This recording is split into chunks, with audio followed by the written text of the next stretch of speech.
It gained the name rib because a long time ago, and I mean a fairly long time ago, probably like last week or something like that, we used to take the ribs of animals and, you know, probably a couple humans too, to be honest with you, and use them as tools in our ceramic artwork.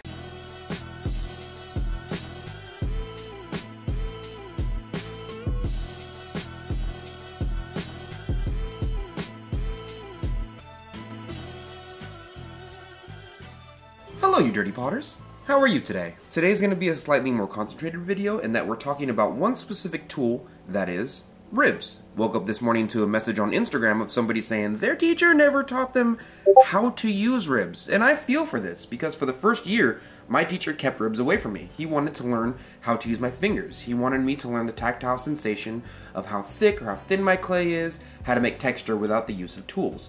But now that we're a little bit more into the ceramic art process, I think it's time that we talk about all the different types of ribs, what they could offer you, and some tricks along the way that I'll teach you where you can kind of fuss around with the ribs a little bit. Let's start off with the basics. A rib is a ceramic artist's tool that is primarily used by wheel-thrown ceramicists to smooth out and shape their clay.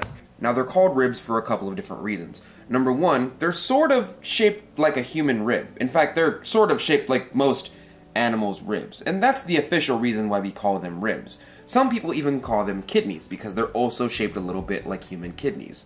Although, Potter's Tale and Potter culture says that the reason that we call them ribs is because we took the ribs out of animals, and probably a couple humans to be honest with you, and used their bones as tools later after death for our ceramic artwork. While the main usages of a pottery rib is to either smooth out or shape our stuff, we use them for a bunch of different stuff, and there's a bunch of different types too.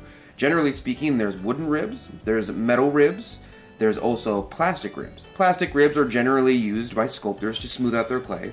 They're made of rubber, and if you add water to them, they generally hydroplane over the clay, smoothing them out. Metal ribs, my personal favorite ones, are very, very bendy. You can flex them any which way you want, and they do a fantastic job of taking the slough off of your pottery. It takes off all the slip and slough as you're throwing it. It makes things look very, very clean. Wooden ribs primarily do the same job as a metal rib does. The only difference is that you can't bend it like a metal rib like this. So if I wanted to make a different shape while I'm throwing, I could very easily make something into a bowl. I could very easily make something into a straight line. Wooden ribs don't really do that unless they're specifically designed to do that, because there's a bunch of different shapes. So in general terms, wooden ribs are used primarily to make one specific shape. The most basic types of ribs you're going to come across are going to look like this. Here's a wooden one. Here's a metal one, although it's modified, that's essentially what it looks like.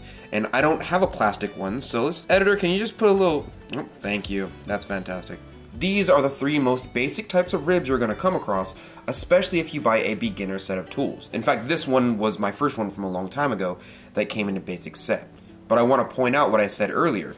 This essentially makes a curve, it makes a straight line, it can make some little lines, and it has a place to hold it for a handle. That's about it. This can't really bend past that. But if I wanted to make a differently shaped bowl, I could very easily take this metal rib and morph it all around. Plastic ribs are kind of a medium in between both. They'll take off a little bit of clay from your clay body to smooth them out, and they will also help you shape your stuff. But they don't do a fantastic job of doing either, as they can bend. The high majority of people that I've ever seen use a plastic rib are generally smoothing out their clay bodies. And you know what? While we're here, let's go over how we're going to use some of these ribs.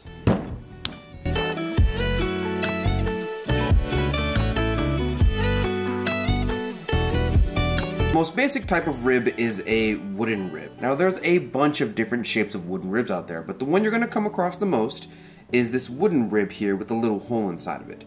I even have one that's a bit more ergonomic that is specifically meant to be held with the thumb. So while this one has the hole here so that you can hold it a bit like this, I also have another one here that has this line in it so I can hold it more comfortably like this as I throw.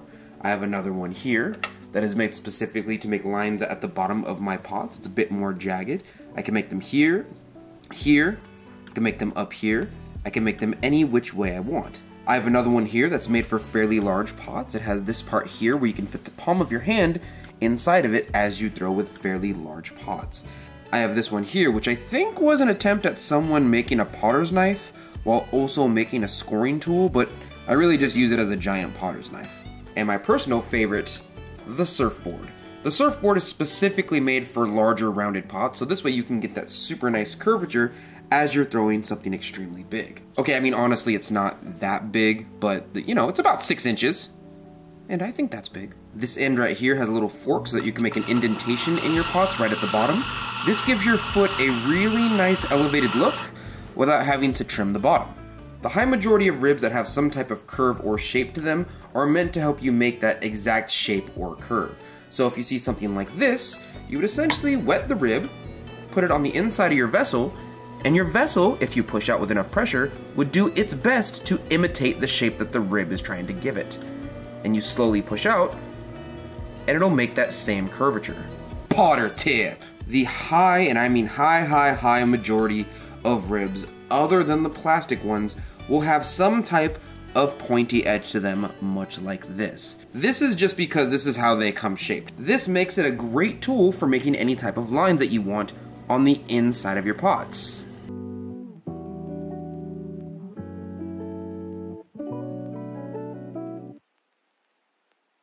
I wanted to point this out to you because sooner or later you're going to get some snake oil pottery salesman who's going to try and sell you a tool that specifically makes lines. Don't buy them. Please don't buy them. The high majority of tools already come with some type of sharp edge in which you can make lines with. You just have to angle it a little bit differently. This one makes lines. The basic wooden one that comes with your pottery stuff also has an edge in which can very easily make lines. Almost all of these tools make lines, so please refrain from buying something that promises that they will make a set of pre-distinct lines for you. You just gotta move your tool around a little bit. Now, we've already talked about the different types of wooden ribs, and especially the most basic wooden rib and its curved side. This one is pretty basic, as you can just stick it on the inside of any vessel, especially a cylinder, push outwards, and it sooner or later will make that same shape.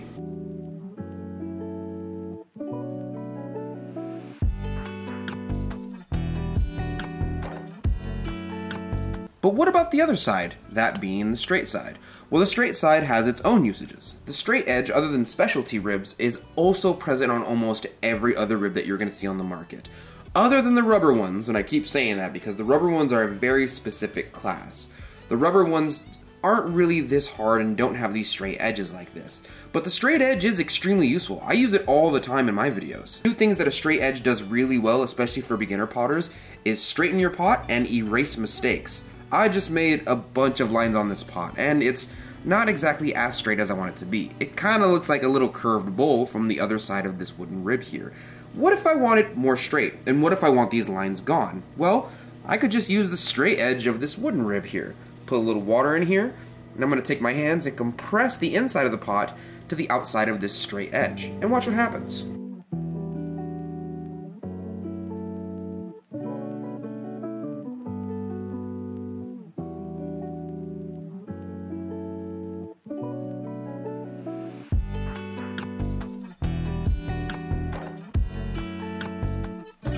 You see, not only are the lines completely gone, but my pot is a lot more straight. Making lines, making certain shapes, and straightening up while also cleaning off your pot are the three primary jobs of any hard rib, especially that of the metal and wood variety. Other than the specialty ones where you can make any shape you want by just pushing the rib up against the other side of the pot and letting it spin. Metal ribs don't come in many flavors. In fact, the high majority of the time, you're just going to see this as a standard metal rib. You'll notice that mine's modified a little bit, but that's by choice. I just took a pair of scissors and made myself a right angle. I did this because, and you can guess, I still like to make lines with my metal rib. A metal rib does the same exact job that a wooden rib does. The only difference is that they don't come in a bunch of different flavors like wooden ribs.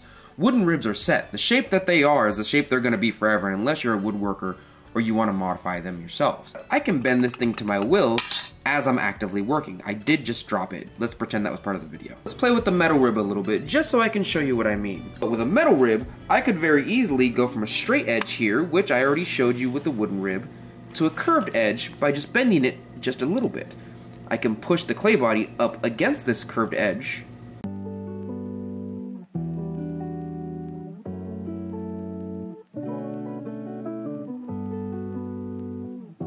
and make myself a nice little bowl, all while cleaning off the outside of the clay body itself.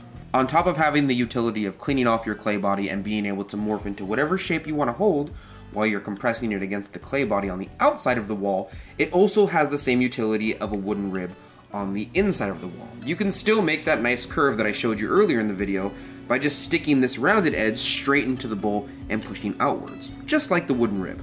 Plus, I can do this, and I'm pretty sure the wooden rib can't do this. Does that sound like a helicopter? No?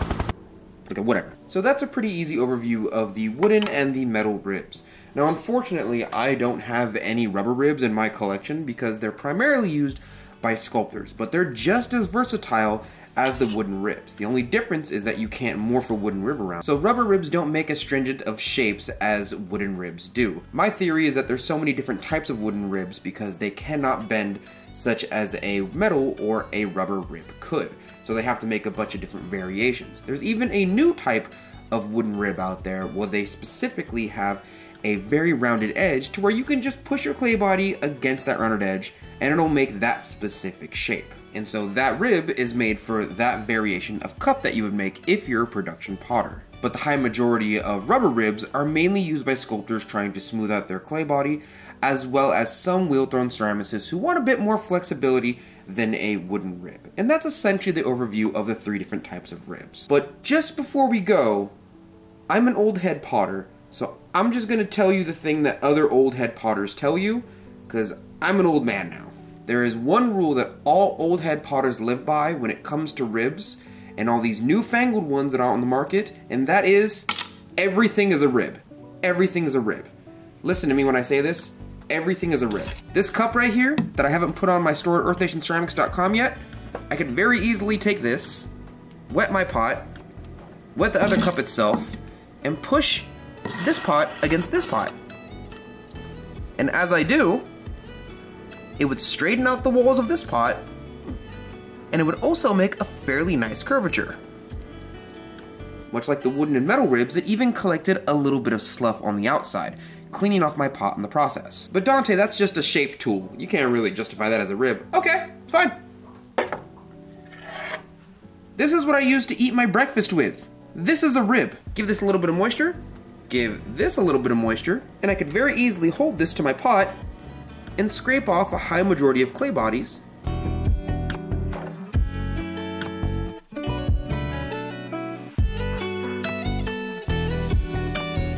Still straight, sloughed off some clay. This is a rib. On top of that, much like my earlier tools, I could very easily make lines inside my pot as well, with the end of my fork. I can make them fancy even. Okay, well maybe that's a bit too far, huh? Maybe that's a bit too... This is a brush from Lowe's. It cost me 75 cents. See that nice little curve right there that it has on it? This can very easily make that shape. This is also a rib. Almost every super old head potter is gonna tell you anything that takes off clay, forms the clay body, can be held in your hand, and morphed is essentially a rib. Anything can be used as a rib.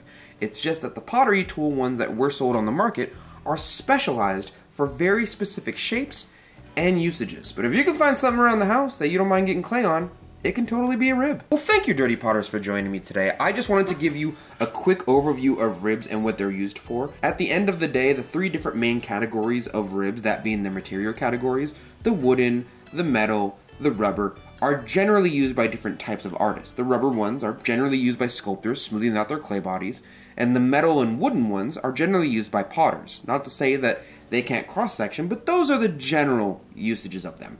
After that, they become extremely specialized. They come in literally dozens of shapes, but every shape has a hyper-specific reason that you would want to buy that tool for a very specific use. And everyone prefers different things.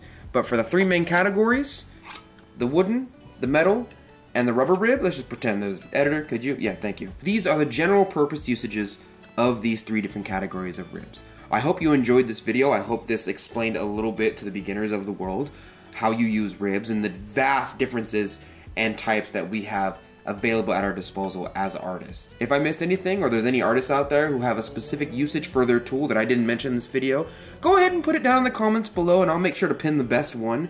Hopefully you guys like this video. Remember to click all the YouTube buttons, and I will see you, Dirty Potters, next week.